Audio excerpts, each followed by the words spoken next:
With the upcoming release of Call of Duty Black Ops 7, I wanted to ask the question, what are the numbers? The numbers have been predominantly featured across multiple game titles and have had serious consequences on the storyline.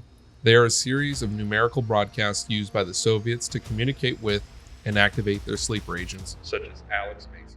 Here's how they work and their parallels to real-world brainwashing techniques. The numbers in Black Ops are essentially encrypted messages. In the game, Mason was brainwashed to understand these codes, which contained instructions for various operations, including the assassination of President John F. Kennedy. An example could be, in the Marvel Cinematic Universe, Bucky Barnes, known as the Winter Soldier, was activated by a specific sequence of 10 Russian words: longing, rusted, furnace, daybreak, 17, benign, 9, homecoming, 1, freight car. When these words were recited in order, Bucky's Winter Soldier programming would activate, making him ready to comply and compelling him to obey any command. The numbers act as an activation trigger.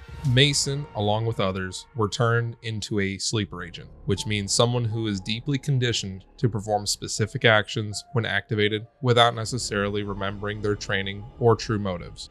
The game heavily implies the use of psychological manipulation, sensory deprivation, and repeated exposure to the numbers to achieve Mason's conditioning. The numbers and the brainwashing depicted in Black Ops heavily draw from real-world, often unethical, mind control experiments conducted by intelligence agencies, most notably the CIA's Project MKUltra and its predecessor, Project Artichoke.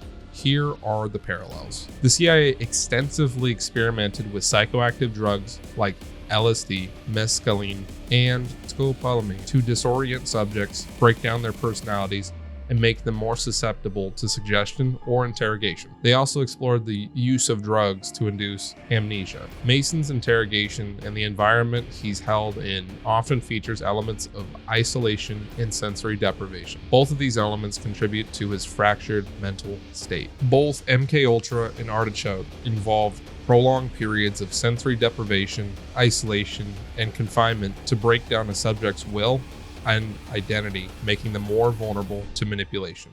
In the movie, The Men Who Stare at Goats is a perfect example when Kevin Spacey's character, Larry Hooper, uses and advocates for sensory deprivation techniques. Some of these include hooding, sleep manipulation, loud and bright stimulus, isolation, and self-inflicted pain.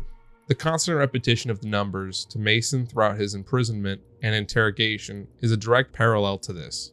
The goal is to embed the commands deeply into his subconscious. In the real world, MKUltra, Dr.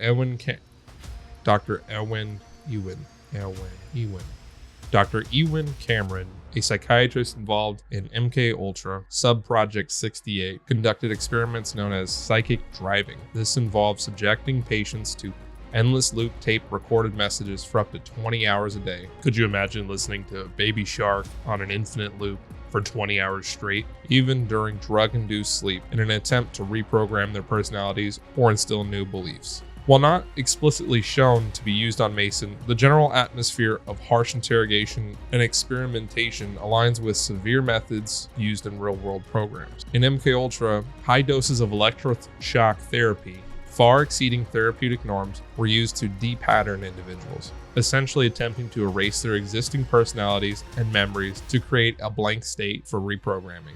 The core concept of Mason being programmed to respond to the numbers and carry out assassinations is a direct representation of this. A primary goal of these projects was to determine if individuals could be involuntarily made to perform actions against their will, even an act of assassination, through a combination of drugs, hypnosis, and other manipulative techniques. This creation of sleeper agents was the central objective. Mason experiences blackouts and fragmented memories, often struggling to distinguish reality from his implanted memories or hallucination. In the real world, experimenters aimed to induce amnesia or create false memories in subjects to control their narratives or prevent them from recalling the experiments.